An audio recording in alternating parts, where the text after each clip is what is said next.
I'm Margaret Brennan in New York.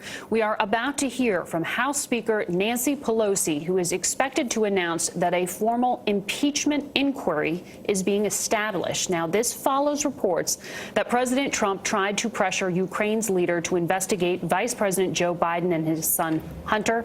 A short while ago, Mr. Trump said he's authorized release of the transcripts. We now hear Speaker Pelosi. Last Tuesday, we observed the anniversary of the adoption of the Constitution on September 17th.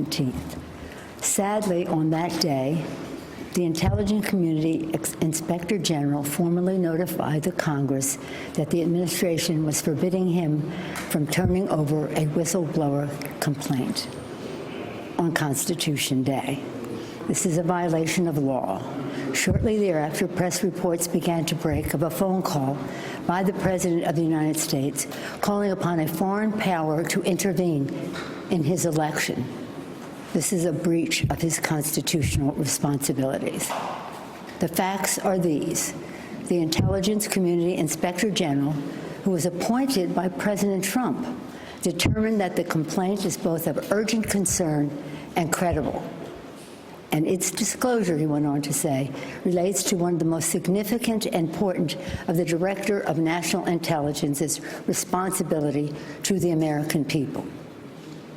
On Thursday, the Inspector General testified before the House Intelligence Committee, stating that the acting Director of National Intelligence blocked him from disclosing the whistleblower complaint.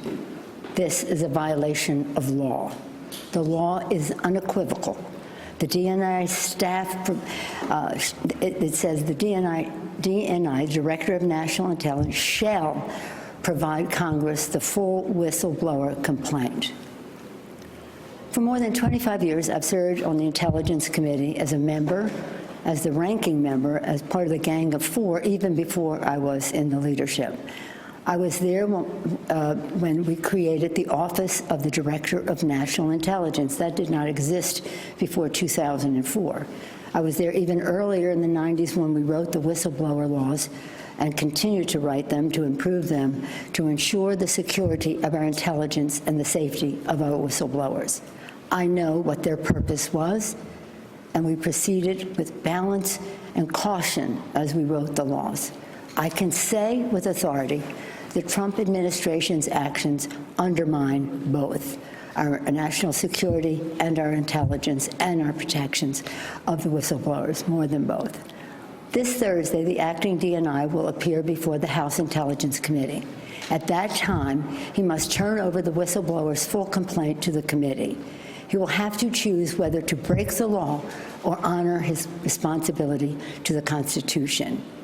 On the final day of the Constitutional Convention in 1787, when our Constitution was adopted, Americans gathered on the steps of Independence Hall to wait the news of the government our founders had crafted. They asked Benjamin Franklin, "What do we have, a republic or a monarchy?" Franklin replied, "A republic if you can keep it. Our responsibility is to keep it."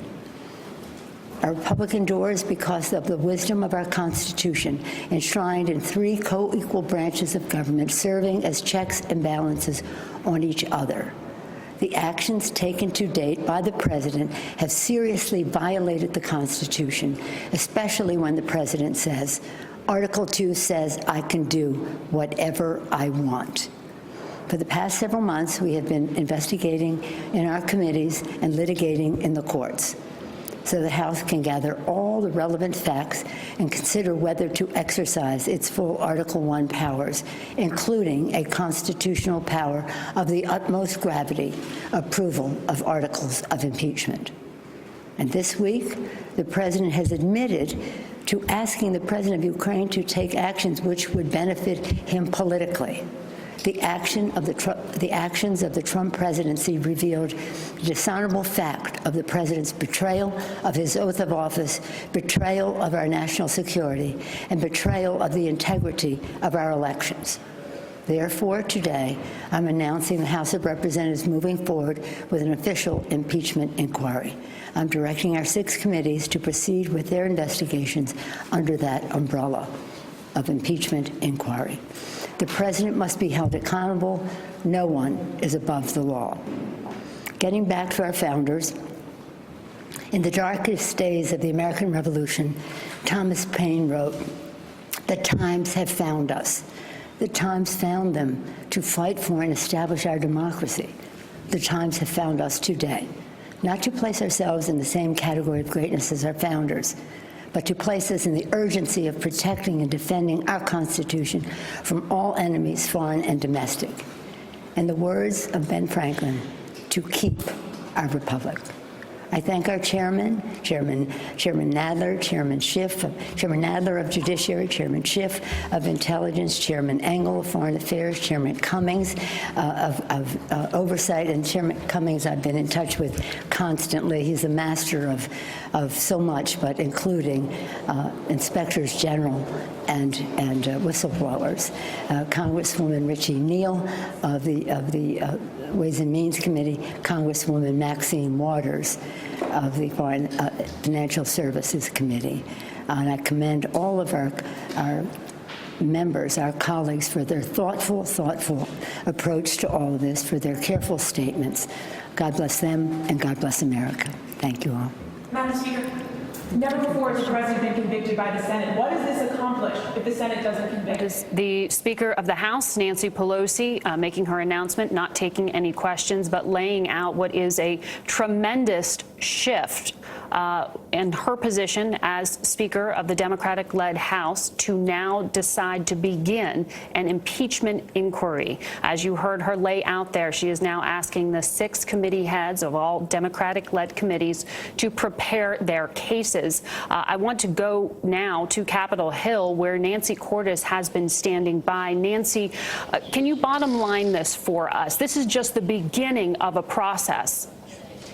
Sure. This is a speaker who just 1 week ago, Margaret, wasn't even willing to use the word impeachment publicly. Now she is officially announcing a formal impeachment inquiry, and she is urging her committees to act with haste. Why is she taking this step now? Well, for starters, just within the past 24 hours, a raft of Democrats have announced that they are now open to an impeachment investigation. In some cases, they are open to articles of impeachment being filed. And the House Speaker said today that the reason that they all support impeachment now is because, in her words, the president called on a foreign power to interfere with the U.S. election when he spoke to the president of Ukraine and urged him to investigate one of the president's chief political rivals in this election season, former Vice President Joe Biden. She and many other Democrats believe that that crossed the line. They believe that there is evidence of a quid pro quo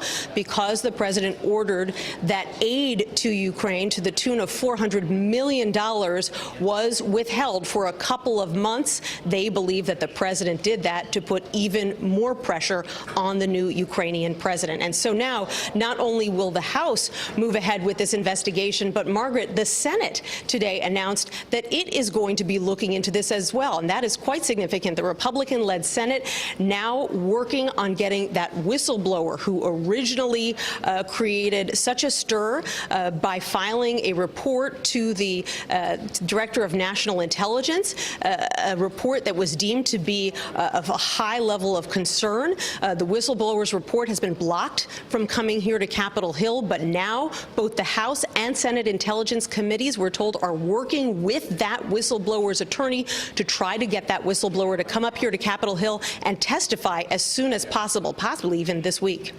And that will be widely watched, Nancy Cordes, and you heard the Speaker point to that refusal by the administration to hand over information about that whistleblower to the relevant committee that provides oversight as one of the reasons she is taking this step. Weijia Jiang is standing by at the United Nations. Weijia, President Trump has long said he bring it on, essentially, when it comes to actual impeachment. He has described this often as something that was just a witch hunt and something that could politically benefit him. What are we actually hearing from him today?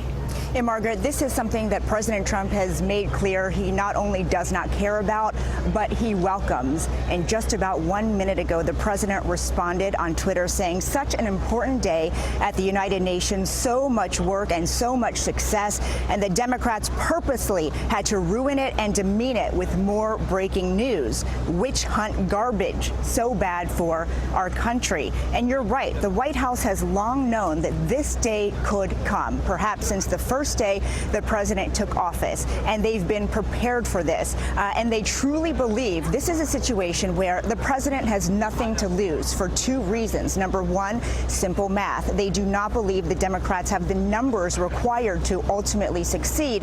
And number two, they're now able to say, look, the Democrats are not working on real issues that matter to Americans, and they are not working on their legislative agenda or trying to work with Republicans or Mr. Trump. Instead, they are focused on this investigation, and they believe that this inquiry alone is enough to generate another wave of support from his base, get people riled up, and certainly back to the polls in 2020. Now, even before Pelosi made her announcement, President Trump addressed this, and he said, how can you do this without even reading the transcript of the call? Because he believes that this call will vindicate him, because he has said that even though he talked to the Ukrainian president about corruption, he did not pressure him to investigate the Biden family. And he is looking forward to this transcript being released tomorrow because, again, he believes it will show he has done nothing wrong. But now that call, Margaret, is just another piece of evidence for Pelosi and the Democrats to ask the question,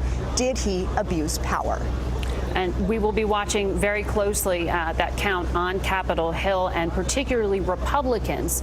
We've already heard from one Senator, Mitt Romney, in the past few days, who he himself has said this causes some questions to be raised. If other Republicans also are troubled, that could change the view here of whether this is, in fact, something the White House does need to be concerned about.